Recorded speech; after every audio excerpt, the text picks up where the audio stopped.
Padre, y del Hijo, y del Espíritu Santo. Amén.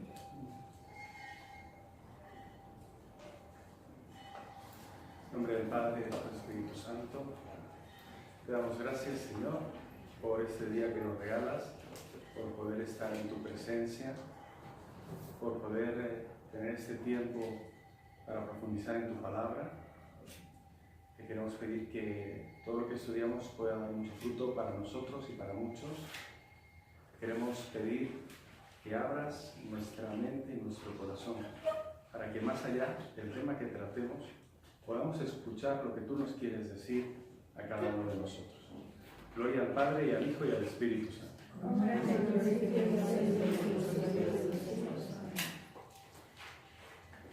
Muy bien, pues estamos viendo la estructura del Apocalipsis, ¿no? Voy a retomar un poco lo que estábamos viendo en la última clase. Para los que ven el video no hay problema, porque no hay intervalos de tiempo, pero para los que hemos estado presentes en las clases, pues han pasado varias semanas, ¿no? Ha pasado la Semana Santa y de Pascua, ¿no? Entonces es bueno refrescar un poco. Estamos en uno de los dos temas fundamentales, de los dos temas más importantes de este curso, ¿sí? Los que son la clave para poder entender el Apocalipsis. El que estamos ahora es el primer tema clave, que es la estructura, ¿no? O sea, una de las cosas que desorienta mucho cuando uno se pone a leer el Apocalipsis es que parece que eso no tiene ni pies ni cabeza, ¿no? De repente se pone a hablar, aparece una visión, luego aparece otra, luego es todo como dice, parece que esa persona no tenía muy claro, ¿no?, un orden a la hora de decir las cosas, ¿no? Entonces, esto ha llevado a teólogos de toda la historia del cristianismo a formular hipótesis sobre cuál es la estructura del Apocalipsis, ¿no? Es como un laberinto en el que intentamos saber qué camino podemos seguir dentro del laberinto para llegar al centro, ¿no? ¿Sí? O para salir del laberinto, ¿no? Entonces, pues hay muchas teorías. Nosotros hemos propuesto una, ¿no?, que era la de esto es como una obra de teatro en 7 actos. ¿De acuerdo? ¿Sí? Si no estuvieron en la clase anterior y no vieron el video, véanlo, porque si no, nos vamos a perder. Este curso, por suerte o por desgracia, no te puedes perder ninguna clase, si no, quedas en el laberinto ahí, tirado, ¿no? Entonces, vimos que lo importante de este capítulo, que es la estructura del Apocalipsis, es que veamos un orden dentro de los contenidos. Eso va a hacer que veamos mucho más lógico el libro del Apocalipsis, ¿no? Que veamos un sentido, ¿sí? Entonces, pues ya vimos el primer acto, que era el de las cartas a las 7 iglesias. Recuerden, vamos a ver siempre lo mismo. Acto 1, 2 o 3 o el que sea. ¿Cómo se llama ese acto? ¿Sí? Luego vamos a ver cuál es el escenario, ¿sí?, que nos presenta, ¿sí?, cuál es el decorado de ese acto. Estamos en un teatro, ¿no? Entonces se abre el telón y hay un decorado. Eso se llama el escenario, ¿no? Entonces lo primero que tenemos que entender cuál es ese decorado. Eso ya es un desafío. Porque en vez de decir a la derecha y esto y a la izquierda y lo otro, bueno, pues lo ponen de una forma muy original, ¿no? Entonces, tenemos que aprender a identificar qué es lo que quiere decir cuando explica cómo es el decorado, ¿sí? Ahora vamos a hacer un ejercicio. Luego vamos a ver los personajes que hay en ese acto y luego las 7 escenas dentro de ese acto, ¿ok? Muy bien. Entonces, vamos a retomar un poco de la otra clase. Vamos a leer lo que pone en el Apocalipsis sobre el decorado, ¿sí? Y vamos a recordar qué significa, ¿ok? Lo ideal sería que cada uno de ustedes en su cuaderno, a medida que escucha lo que voy a decir, dibujara el decorado, ¿ok? Así, de una forma sencilla, para ver qué decorado nos sale, ¿no? Porque, les digo, una de las claves del Apocalipsis es poder traducir del lenguaje de San Juan al lenguaje normal, ¿no? Recuerden, lo que va a decir ahora es un decorado. Vamos a ver qué decorado es.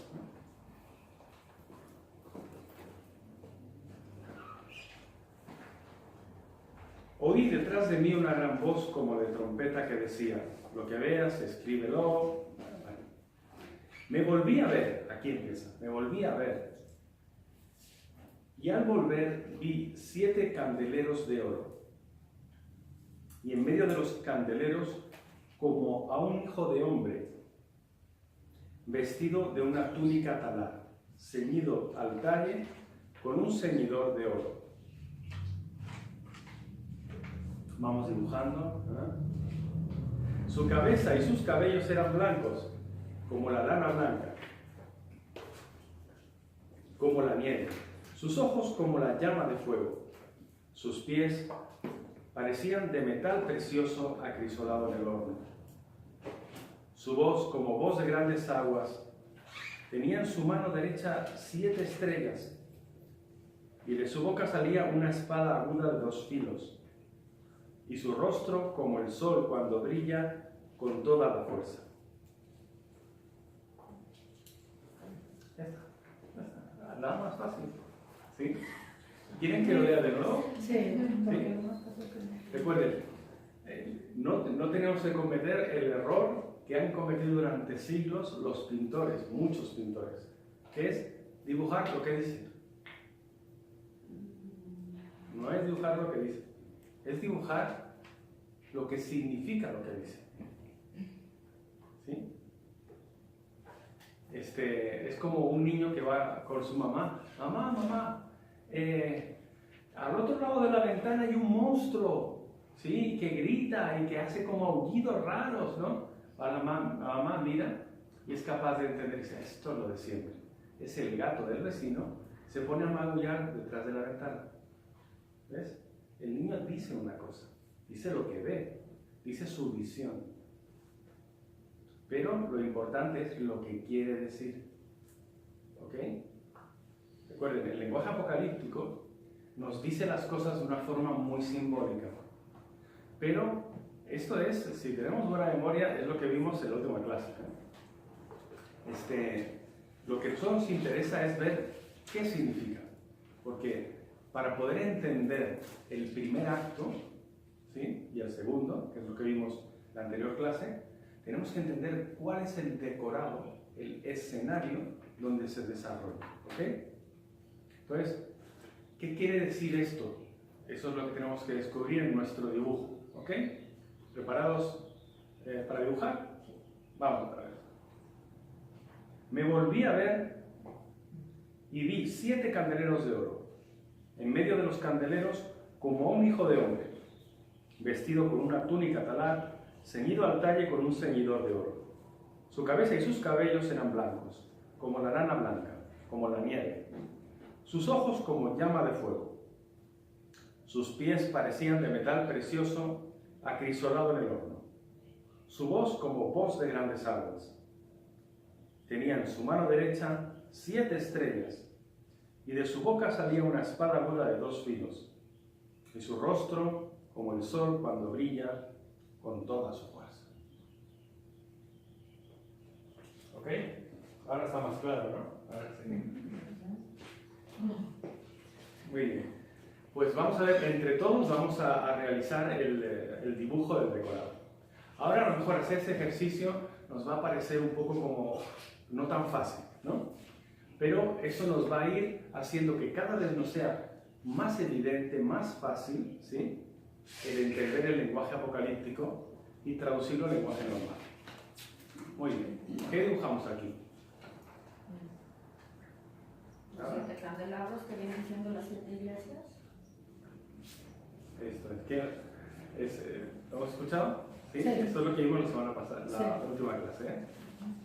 Dice, me giré y vi 7 candeleros, o 7 lámparas, o 7 candelabros, ¿no? Y en medio de ellas, como un hijo de hombre. Entonces, el otro día estuve viendo yo en YouTube, está una película de la que les hablé en la última clase, que se llama El Apocalipsis de San Juan. Una película italiana que se la encuentran gratis en YouTube. El Apocalipsis de San Juan. es un libro sobre el Apocalipsis, es una película que intenta explicar el libro del Apocalipsis, ¿no? A mí la verdad no me gustó nada, porque... Pero bueno, que mírenla. Porque, bueno, primero es que imagínense una película sobre estas cosas, es intragable. Entonces, para que fuera un poco más digerible, me metieron una historia de amor, ¿no? Y entonces ahí, bueno, pues me dice que tiene que ver eso, más o menos 2/3 de la película es la historia de amor típica entre la cristiana y el soldado romano, ¿no? Que se enamoran y esto, ¿no? Pero bueno, yo iba directo a ver las visiones, ¿no? A ver cómo ponen las visiones, cómo ponen el decorado. Entonces, pues lo ponen mal. Entonces dice, había 7 candelabros o 7 lámparas y un como hijo de hombre que pasaba por el medio. Al hijo de hombre lo ponen, ¿verdad? Ojos de fuego, ¿sí? Vestido blanco chillón, ¿no? Sí, refulgente, los zapatos como de piedras preciosas. Se le ocurre abrir la boca y le sale una espada de la boca, ¿no? Entonces, bueno, pues que no abra el ojo a ver qué le sale, ¿no? Entonces, ¿cómo lo ponen? Pues en vez de... es como lo que les decía de la mamá con el niño. Mamá, hay un fantasma al otro lado de la ventana que grita, ¿no? Y la mamá entiende. Mi hijo dice eso, pero lo que quiere decir, el gato del vecino maulla al otro lado de la ventana, ¿no? Pero ¿qué pasa si la mamá no entiende que tiene que traducir lo que el hijo le dice? Se asusta porque dice, hay fantasmas en mi casa, ¿sí? Entonces, muchas representaciones de los decorados del teatro del Apocalipsis, de cada uno de los actos, muchas representaciones de pinturas son sin traducir, ¿sí? En vez de entender que son símbolos, los entienden como que son realidades. Ese es el gran error de interpretación del Apocalipsis.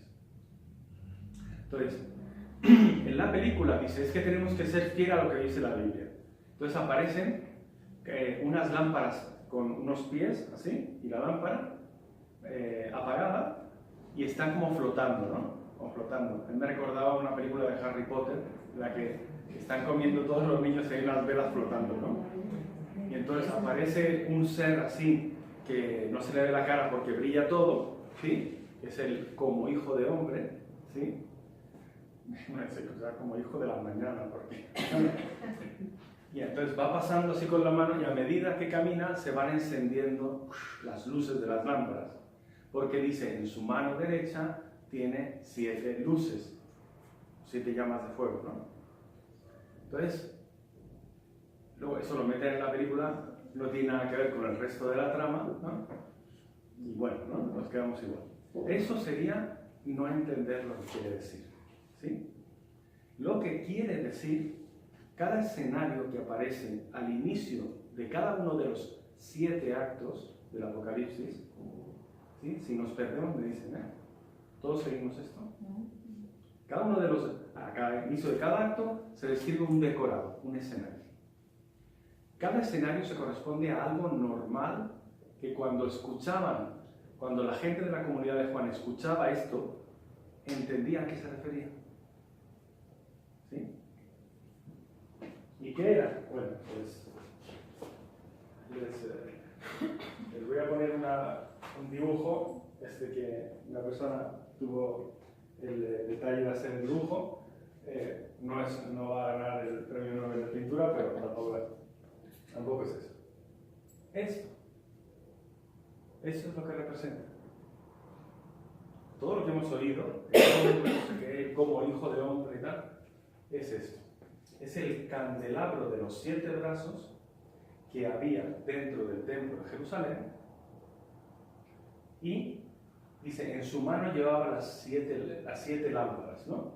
Significa que este hombre, que es el sumo sacerdote, cuando dice como hijo de hombre, significa con figura humana. Hijo de hombre significa hombre. ¿Quién es el hijo de un hombre? Un hombre. ¿Sí? Hijo de hombre significa hombre. Alguien que es como un hijo de hombre es alguien que es como un hombre, es una figura humana, ¿sí? Entonces, ese aparece y ese como hijo de hombre y habla de cosas muy especiales de su forma de vestir, ¿no? Su forma de vestir es un vestido talar, o sea, una túnica, ¿no? Blanca, refulgente, unos zapatos como con piedras preciosas. Todo eso significa, es la vestidura del sumo sacerdote, es una vestidura lujosa, ¿sí? Porque es como si diríamos, como el Papa en una fiesta muy importante, se pone las vestiduras más lujosas, ¿sí? Y entonces, eso de que lleva en su mano las 7 luces, significa que enciende cada uno de los 7 candeleros. ¿Ok? Esto es lo que vimos sin hacer este ejercicio, lo vimos en la última clase. Pero me pareció bien hacer este ejercicio para que vayamos acostumbrándonos a traducir. A traducir lenguaje Apocalipsis a lenguaje normal. ¿Sí? Entonces, esto nos dice que el primer acto se desarrolla en un decorado, que es el decorado del sumo sacerdote, que está en el templo de Jerusalén, encendiendo los candelabros de la menorá. Eso se llama la menorá, ¿no? ¿Ok? Bueno. También llegamos a ver el inicio del segundo acto, ¿sí? Y vamos a hacer lo mismo. Vamos a recordar un poco, pero sobre todo vamos a aprender a traducir, ¿eh? Vamos a ver la visión en la que se dice cómo es el decorado del segundo acto. Y nosotros vamos a intentar dibujar, podemos dibujar en nuestro cuaderno, lo que realmente quiere decir. ¿Ok? ¿De acuerdo? ¿Sí? Los que tenemos las manos sin romper y en los brazos. Muy bien. Después tuve una visión. He aquí que una puerta estaba abierta en el cielo. Y dice, y vi un trono erigido en el cielo, y uno sentado en el trono. El que estaba sentado era de aspecto semejante al jaspe, una piedra verde, y a la cornalina, una piedra rosada. Y un arco iris alrededor del trono, de aspecto semejante a la esmeralda. Y 24 tronos alrededor del trono, y centrados en los tronos a 24 ancianos con vestiduras blancas. ¿Sí? Perdona, ¿alguien puede abrir la puerta? Ya se ha cerrado. Gracias. Con coronas de oro sobre sus cabezas. Del trono salen relámpagos y fragor y truenos. Delante del trono arden 7 antorchas de fuego, que son los 7 espíritus de Dios. Delante del trono, como un mar transparente semejante al cristal. En medio del trono y en torno al trono, 4 vivientes llenos de ojos por delante y por detrás. El primer viviente como un león, el segundo viviente como un novillo, el tercer viviente tiene un rostro como de hombre y el cuarto viviente es como un águila. Luego dice, bueno, los 4 vivientes tienen cada uno 6 alas. Y están llenos de ojos todo alrededor. Y por dentro repiten sin descanso día y noche, Santo, Santo, Santo. Bueno, normalísimo, ¿no? Todo. ¿Tiene que hablar de nuevo o más o menos? ¿De nuevo? Sí. Recuerden, nosotros escuchamos, hay un fantasma y tenemos que entender que está hablando de un gato. ¿Sí? Tuve una visión, caí en éxtasis y vi un trono que estaba erigido en el cielo y uno sentado en el trono. El que estaba sentado era de aspecto semejante a jaspe y a la cornalina, y un arco iris alrededor del trono, de aspecto semejante a la esmeralda. Vi 24 tronos alrededor del trono, y sentados en los tronos a 24 ancianos con vestiduras blancas y coronas de oro en sus cabezas. Del trono salen relámpagos y fragor y truenos. Delante del trono arden 7 antorchas de fuego, que son los 7 espíritus de Dios. Delante del trono, como un mar transparente semejante al cristal.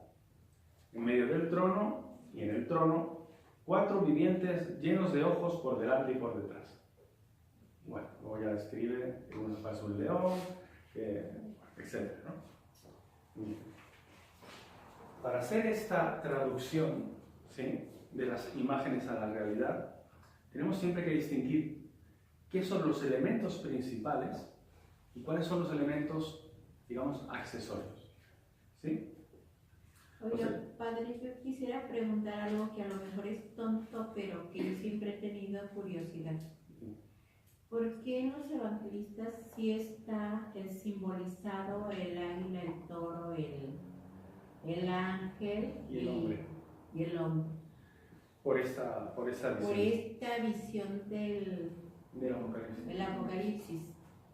Siempre había querido preguntar y por vergüenza no había preguntado. Pues, déjalo. Gracias. Se aclaró el misterio, ¿no?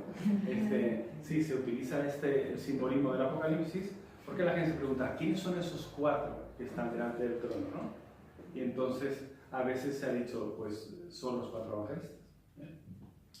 Muy bien, entonces les decía, para hacer la traducción de imagen a realidad, tenemos que ver cuáles son los elementos principales y cuáles son cuáles son el protagonistas y cuáles son los elementos secundarios, ¿no? Pero los protagonistas aquí, ¿quiénes son? En este decorado. Hay varios señores. Hay un señor en un trono, ¿no? Y los 24 sacerdotes. No dice que sean sacerdotes, dice ancianos, pero ahora hablaremos sobre el tema de ancianos sacerdote. Y luego hay más, hay 4 vivientes, ¿sí? Bueno, eso es lo principal, que ubiquemos a esta gente. Entonces, lo primero son los personajes, quién hay, luego es dónde está cada uno, dónde está ese rey. Está sentado en un trono, en el cielo, ¿sí? Luego, los 24 ancianos, ¿dónde están? Están sentados alrededor, cada uno tiene su tronito, ¿no? Por decir así. Y luego están los 4. ¿Los 4 dónde están?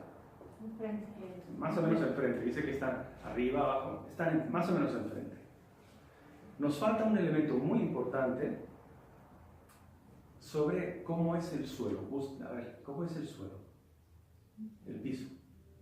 ¿Cristalino o algo así? Es como un mar de cristal. ¿Sí? Es como un mar de cristal. Muy bien. ¿Cómo traducimos esto? Lo digo porque eso es lo principal. Luego hay cosas que son secundarias, que empieza a decir, no sé qué, hay un arco iris, que es como una esmeralda, que hay como cornalina, como jaspe, que si ojos por dentro, ojos por fuera, que si alas para arriba, alas para abajo. Eso es secundario. Lo primero que tenemos que ubicar es esto, ¿sí? ¿Cómo traduciríamos esto? ¿Qué lugar está hablando? Si se acuerdan de la última clase, lo hablamos. ¿Cuál es este lugar? ¿No? Un parlamento, un senado. Esto Juan hablaba de esto y todos los que estaban allí ubicaban ese sitio. Dice, eso es el Senado romano. Es como el parlamento, ¿no? ¿Sí? Van a ver que todos los elementos encajan ahí. Entonces, si yo no hago esta traducción, no me entero de nada. Pienso que está hablando de locuras que le aparecen en la cabeza. Y no. Aquí tenemos nuestra obra maestra. Fíjense, esto es un parlamento, que es como un teatro antiguo, ¿sí? Un teatro romano. Hay algunas iglesias que hoy son así también, ¿sí? Aquí tenemos al Señor, al rey sentado en el trono. Entonces normalmente este trono estaba un poco elevado, ¿sí? Pues para demostrar la superioridad. De hecho, en los parlamentos actualmente, el estrado, donde está el que va a hablar, es en alto, ¿no? Este es el rey. Luego, hay 24, aquí hay muchos más, pero la idea es, hay 24 en sus tronos alrededor. Pues son las gradas donde están los senadores. Dice, ¿cómo sabes que son los senadores? Porque dice que son ancianos. Anciano, en latín se dice senator, senador, ¿sí? Con S, no es que va a una senaduría, ¿no? Es un senator, es un senior, significa anciano. Y por lo que decías antes de los sacerdotes, pues, ¿saben cómo se dice anciano en griego? Eso también lo decimos. Presbítero. Presbítero. La palabra presbítero significa anciano. Y luego, estos señores que están por aquí cerca, ¿sí? Los 4 vivientes, ¿sí? Son como 4 personajes principales en el gobierno. Están separados de esos 24, ¿sí? ¿Ok? ¿Y cuál es el mar de cristal? Si una persona entrara por primera vez en un senado, ¿no? ¿Qué es lo que le impresionaría? El piso. El piso es de mármol pulido, ¿sí? Lo vería brillando, le impresionaría mucho, porque parecería de cristal. Es como un mar de cristal, ¿ok? ¿Ven que todos los elementos principales encajan con esto? ¿Sí? ¿Se entiende esto? Sí. Entonces, eso es muy importante, porque ya nos quita esa visión como mitológica y extraña, ¿no? Y metafórica. No, está hablando de esto, de un parlamento. Y está comparando, y estos 4, ¿recuerdan qué es lo que dicen? Santo, santo, santo. Están alabando al rey. ¿Qué es lo que ocurría? Pues en un senado no, porque no había rey, pero en un país en el que hubiera un parlamento, pues entraba el rey y seguramente llevaban incienso y luego se hacían alabanzas al rey y todos se ponían en pie y lo veneraban, ¿no? ¿Sí? Le mostraban su misión. Esto luego se pasó a la liturgia cristiana. El rey sabemos que es Dios, ¿sí? Los ancianos son los presbíteros, ¿sí? Y luego el coro a esta zona en una... Recuerden que hemos hablado todo el rato de que esto es la misma estructura, la de un parlamento y la de un teatro. Esta parte de abajo donde se ponen algunas personas y cantan, en este caso dicen santo, santo, ¿sí? Se llama el coro. Hay una palabra del coro, ¿no? Entonces, pues esta es un poco la estructura que pone aquí. Y entonces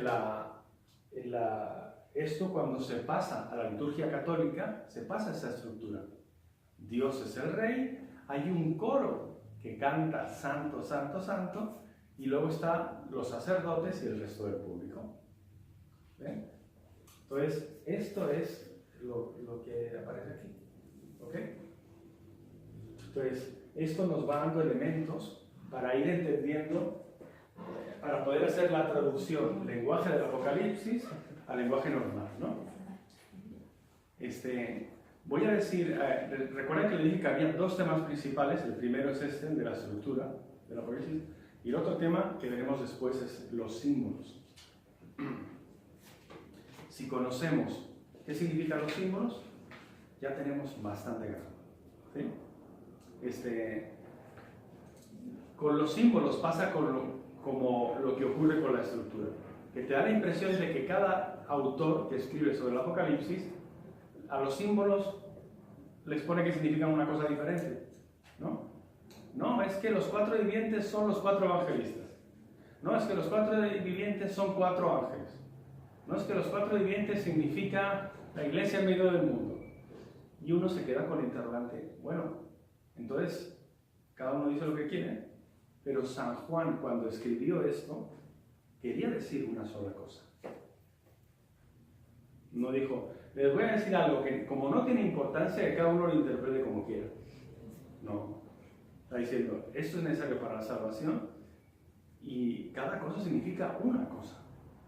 Los símbolos, para que se puedan entender, no pueden ser equívocos. Han de ser unívocos. De significar una sola cosa. Algo equívoco es algo que puede significar varias cosas. ¿Sí? algo unívoco es algo que significa solo una cosa. Entonces, nosotros cuando veamos los símbolos, ahora voy a adelantar algunos símbolos que han aparecido, ¿no? Pero luego cuando veamos los símbolos, vamos a establecer criterios para estar seguros de que los símbolos significan eso. Y que no seamos nosotros los que nos inventemos qué significa. ¿Ok? Muy bien. Entonces, para eso de los símbolos, vamos a ir a la primera visión, ¿no? Al primer escenario, al primer decorado. ¿Recuerdan qué le salía de la boca al señor ese? Una espada de 2 filos. Entonces, yo puedo decir, oye, pues, ¿qué significa esa espada de 2 filos que sale de la boca? Pues yo puedo decir, pues lo que a mí me parezca, ¿sí? Yo me invento esto, hubo una monja que tuvo una visión y dijo que significaba otra cosa, ¿sí? No, hay que establecer unos criterios objetivos. Primero, el criterio es uno que estableció un teólogo que se llamaba Orígenes en el siglo IV, o sea, hace 1600 años. Estableció una regla, estableció 7 reglas, pero una muy importante, que es, la escritura se interpreta por medio de la escritura. Eso quiere decir, si yo quiero saber qué significa una espada que sale de la boca, tengo que ver si en la escritura aparecen otras espadas que salen de la boca. Y si en otros sitios que salen espadas de la boca significa X, ahora se significará X. Interpretar la escritura por medio de la escritura. ¿Se entiende? Entonces, ¿alguien recuerda alguna cita en la que aparezca una espada que sale de alguna boca o una espada de 2 filos? La espada que atraviesa el corazón de María. La espada que atraviesa, ¿no te una espada atravesará tu corazón? ¿No? Esa es una espada que aparece, pero no significa, no pone una espada de 2 filos, ¿sí? No tiene nada que ver con una boca tampoco, ¿sí? Porque espadas aparecen, ¿no? Por ejemplo, lo que sé, David mató con la espada a no sé quién, ¿no? Pero hay que ver si hay alguna espada que se le parezca. No es fácil, ¿eh? No es fácil esa pregunta. Hebreos 4. Dice, y la palabra de Dios es como una espada de 2 filos que penetra hasta lo más íntimo del corazón del ser humano y separa las coyunturas que hay entre los huesos, ¿no? Entonces, la imagen es, la palabra de Dios es algo con tanta fuerza que es capaz de llegar al corazón de la persona, lo más profundo, ¿no? Entonces, para poner esto, pues el autor de la carta a los Hebreos dice, ¿a qué compararemos eso? Pues mira, es como algo que entra dentro del corazón de una persona, como una espada muy, muy filosa, una espada de 2 filos. Entonces, abre la boca y sale una espada de 2 filos, es la palabra de Dios. ¿Quién es ese bicho? Perdón por el otro de bicho. ¿Quién es esa figura como de hombre? Es Dios. Y su palabra es la palabra de Dios. Y luego, en este figura como de hombre que apareció en el primer decorado del primer acto, vamos a ver qué cosas que se repiten en el segundo acto, con el rey, ¿no? De nuevo, el rey, cuando hay una parábola y aparece un rey, normalmente el rey, ¿quién es? Dios. Pues aquí, ¿quién será el rey? Dios. ¿Sí? E interpretar la escritura por medio de la escritura. No nos estamos inventando nada, sino que estamos diciendo, generalmente cuando aparece esto en la Biblia significa Dios. ¿Ok? Entonces, vamos a ver, esa figura como de hombre, ¿sí? Esa figura humana, se parece en algunas cosas al rey ese que está en el trono, ¿no? Bueno, el hecho de que esté en el trono ya nos dice pues que es Dios, ¿no? Es el que domina, es el que está en el trono del rey, ¿no? Pero hay algunas cosas en común con la figura como de hombre. Las vestiduras. ¿Cómo son las vestiduras? Blancas, refulgentes. ¿Recuerdan alguna vestidura blanca más en la Biblia? La transfiguración. La transfiguración. esta pregunta muy difícil. ¿Alguna más? ¿Antiguo Testamento? ¿Sí?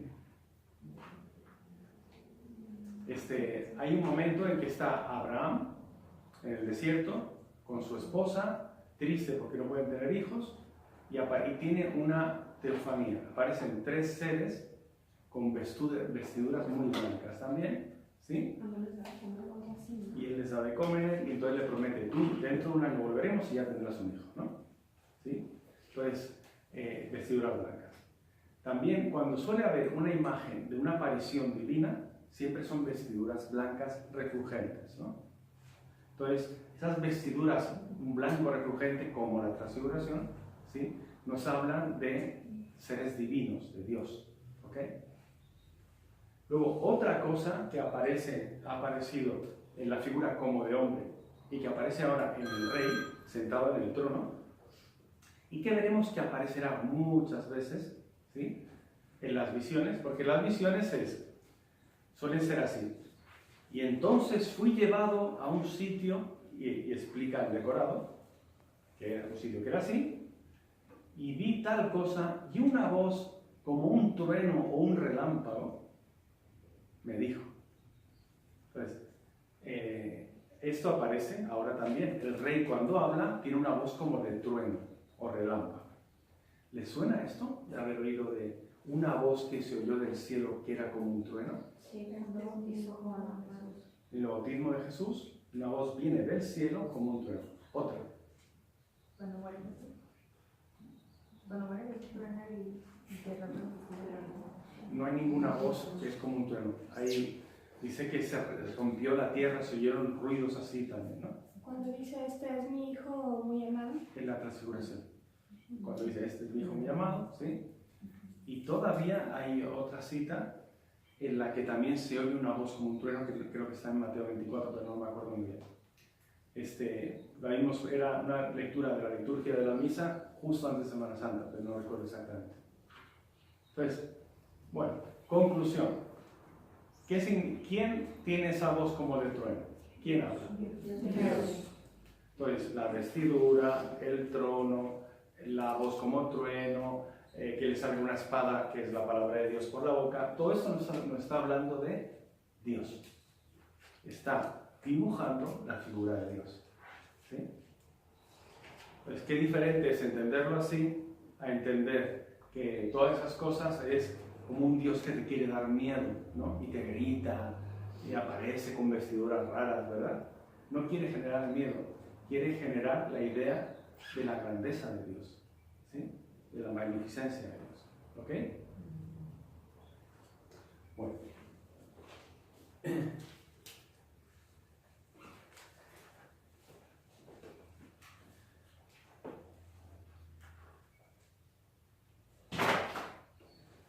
Luego, ya estamos, vamos a retomar entonces donde nos quedamos en la última clase, que es los 7 sellos, las 7 escenas, ¿no? Cada acto, ¿cuántas escenas tiene? 7. Pues las 7 escenas de este segundo acto, que están en Apocalipsis 6,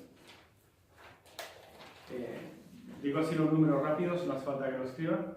Apocalipsis 6.1, 6.3, 6.5, 6.7, 6.9, 6.12, y luego la última está, el último sello, es en Apocalipsis 8.1.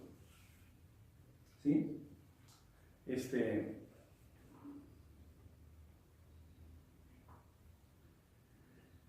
Los 7 sellos, ¿qué significan? ¿No? Dice que apareció un libro. Cuando dice un libro, en esta época significa un rollo. ¿Sí? Un rollo, ¿no? Como esos pergaminos o papiros enrollados. ¿Sí? ¿Ok? Entonces, por ejemplo, si tú recibías una carta, imagínense, tú eres una reina, ¿no? Recibes una carta de un rey de otro sitio. Entonces, la carta tiene un sistema para que nadie la abra, solo la abras tú.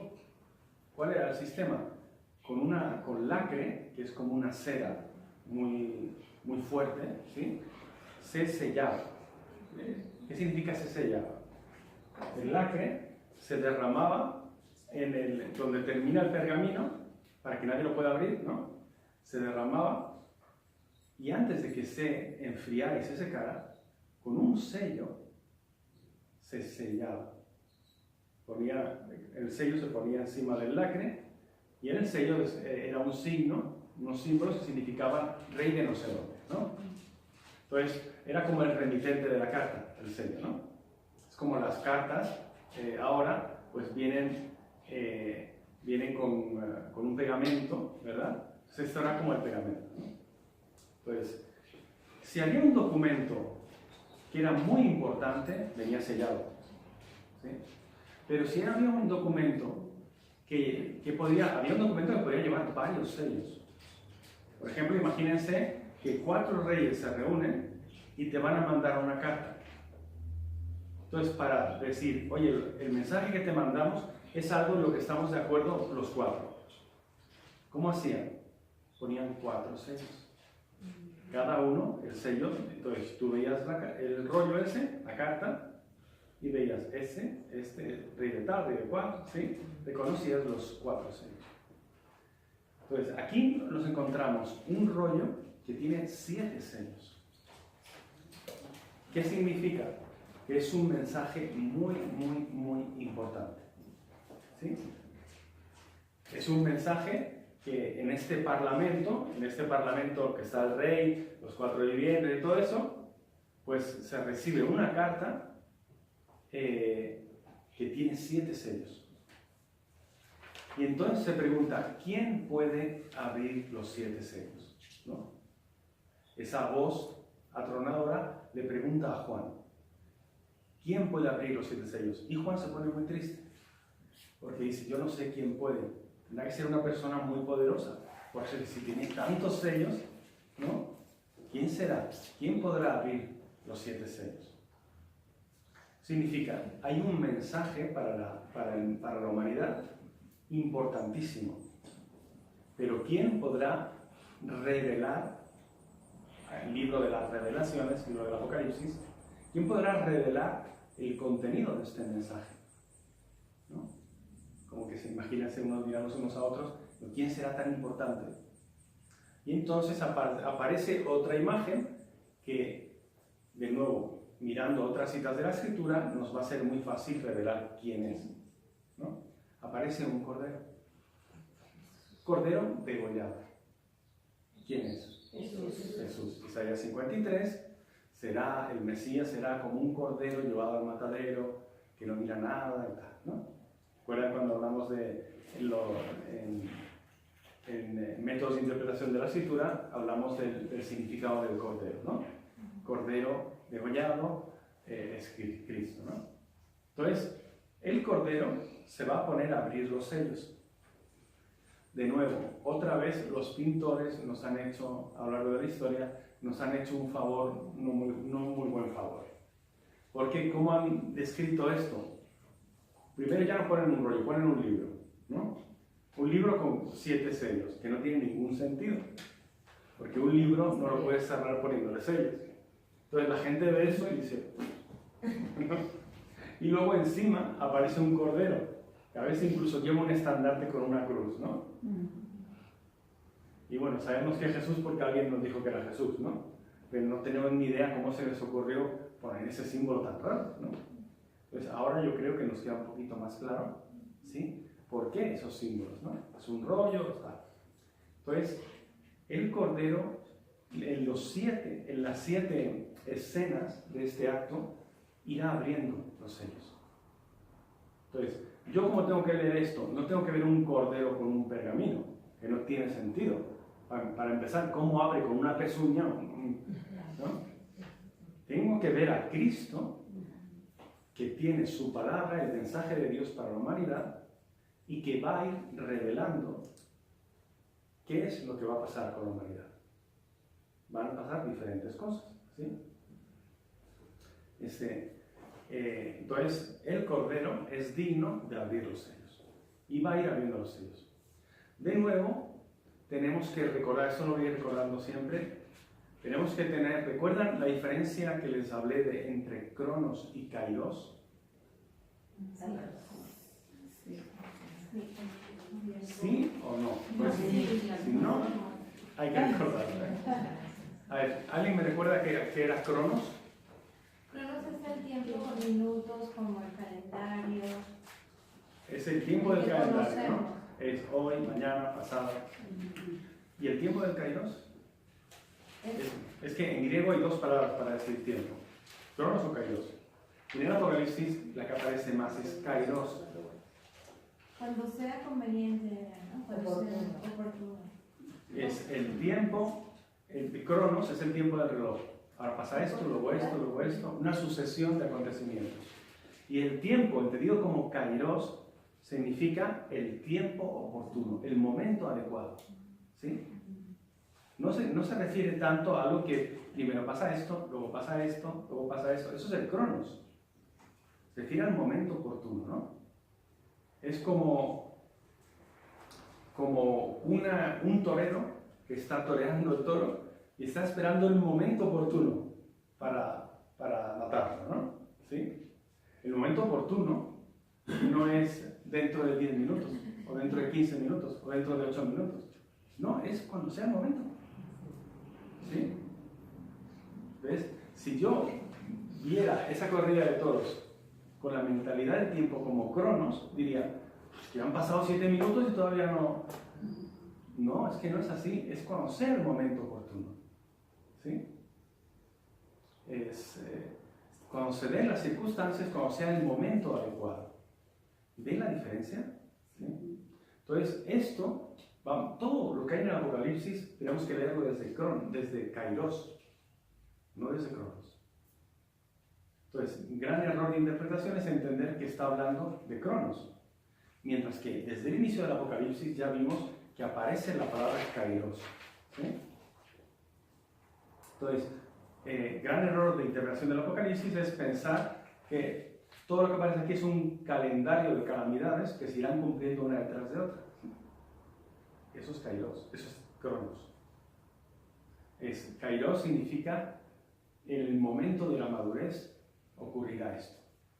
No es que tengo que estar esperando, por ejemplo, el primer sello será que aparece un jinete con un caballo blanco.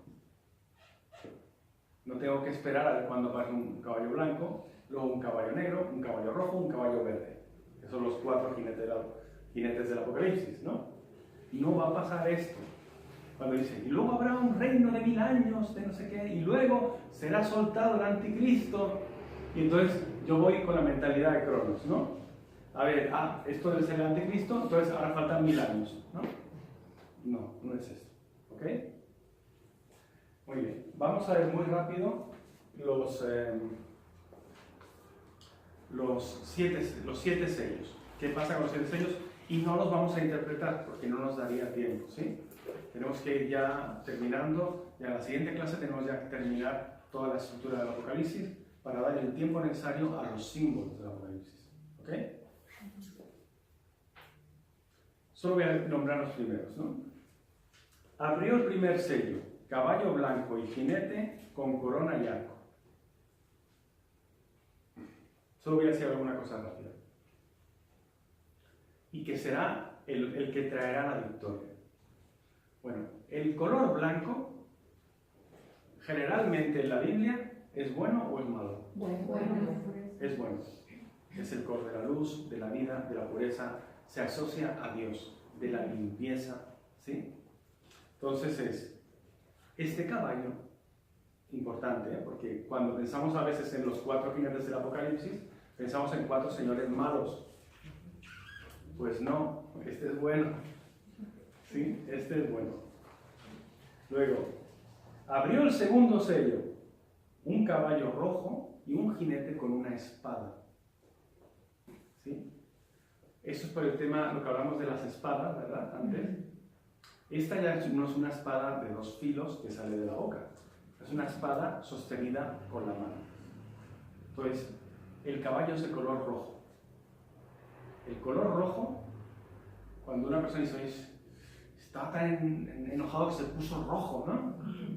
El rojo es el color del fuego, es un color que a veces es positivo, es el color, por ejemplo, del amor, ¿sí? Pero generalmente es el color del exceso y de la violencia, ¿no? Entonces, el color rojo casi siempre en el Apocalipsis lo vamos a ver asociado claramente a cosas malas. ¿Sí? Un río de fuego es rojo. ¿Sí?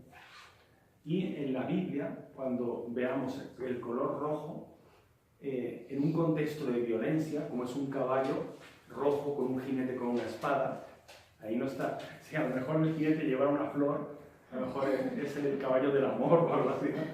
No, pero lleva una espada. ¿Sí? Habla de violencia, de crimen, de muerte, ¿no? Caballo malo, este es malo. El tercero es un caballo negro, un jinete con una balanza. Este generalmente en las representaciones artísticas ha sido muy bien interpretado. Si lo blanco es la vida, la luz, ¿lo negro qué es? Es la muerte. ¿Sí? Cuando una persona se le apaga la luz de los ojos, ¿no? Cuando estoy vivo veo la luz, cuando me entierran es todo oscuro, ¿no? Será la oscuridad y el rechinar de dientes, ¿no? La luz apagada es la oscuridad, es el símbolo de la muerte en toda la Biblia. ¿Sí? Entonces el caballo es negro y lleva una balanza, el Señor que está arriba. Suele ser representado este jinete como un esqueleto. Es la muerte. ¿Por qué lleva una balanza? Esto desde los griegos hasta mucho antes los egipcios, ¿sí? El juicio final, por ejemplo, los egipcios, es representado con un dios que tiene una balanza. Y entonces va pesando tus acciones buenas y malas. Entonces, eso está presente en las mitologías de todo el Oriente Medio. La gente cuando escuchaba esto entendía, este señor en un caballo negro con una balanza es la muerte. ¿Sí? Ese era el tercer sello. Cuarto sello, un caballo verde. ¿Sí? Un caballo verde. Aquí tenemos que nosotros leer esto desde la mentalidad de ellos. ¿Sí? Porque los símbolos cambian de un contexto social e histórico a otro. ¿Sí? Por ejemplo, aquí a lo mejor, por decir una bobada, no sé si estoy diciendo una verdad, si yo veo un partido político y saca el color rojo, pues a lo mejor digo, pues es del PRI rojo o lo que sea, ¿no? Sin embargo, si lo veo en Rusia, seguro que es el Partido Comunista. ¿Sí? Entonces, con el verde pasa algo parecido. En nuestra mentalidad, ¿verde qué significa? ¿Cómo? Naturaleza, vida, ecológico, ¿no? Esto es gasolina verde, ¿no? Algo verde generalmente es ecológico, ¿no? Es algo natural, vida, vegetación. Bueno, pues en ese contexto estamos hablando de calamidades, ¿no? Un caballo verdoso, dice verdoso, significa enfermedad. Está amarillento. Amarillento. Estás verde, estás mal. Es cuando tienes un problema de hígado, por ejemplo, la tez es verdosa, ¿no? ¿Sí? Cianótico que le dicen, ¿no? Entonces, aquí en este contexto, este caballo verde o verdoso es la que trae enfermedades y muerte. ¿Sí? Abrió el quinto sello. El quinto sello es el grito de las almas que han sufrido martirio, que claman justicia. Abrió el sexto sello. Lo bueno de este quinto sello es que no es tan simbólico, ¿no? Es como claro, ¿no? Almas martirizadas que dicen, Señor, mira lo que nos hacen, ¿no? Sexto sello, el castigo universal y los 144.000 salvados. ¿Sí? Ante toda esta maldad, pues claman justicia, los martirizados. La respuesta es el sexto sello, que es castigo universal. Hay un juicio con un castigo. Y se salvan 144.000. ¿Les suena esto de los 144.000? Por ejemplo, los testigos de Jehová dicen, solo se salvarán 144.000. ¿Por qué lo dice aquí? Aquí, ¿no? En Apocalipsis 6:12. Claro, Otra vez el tema de la lectura literal. Estamos hablando de una cita que es claramente simbólica. Y leerlo de forma literal es del género tonto, la verdad. Yo me acuerdo de haber hablado con un testigo de Jehová y digo, ¿se van a salvar 144.000? Sí. Y digo, oye, ¿cuántos testigos de Jehová hay? No sé cuántos millones. Yo digo, bueno, pues ya. Suponiendo que se van a salvar ustedes y todos los demás vamos al infierno, pues tienen ustedes un problema. No cabe. Esto seguro que ya el cupo está lleno. Ya, ¿no? Si ahora hay, no sé, 5 millones o 20 millones de testigos de Jehová, imagínate todos los que ha habido durante un siglo y medio de existencia, todavía más. Pues lo siento,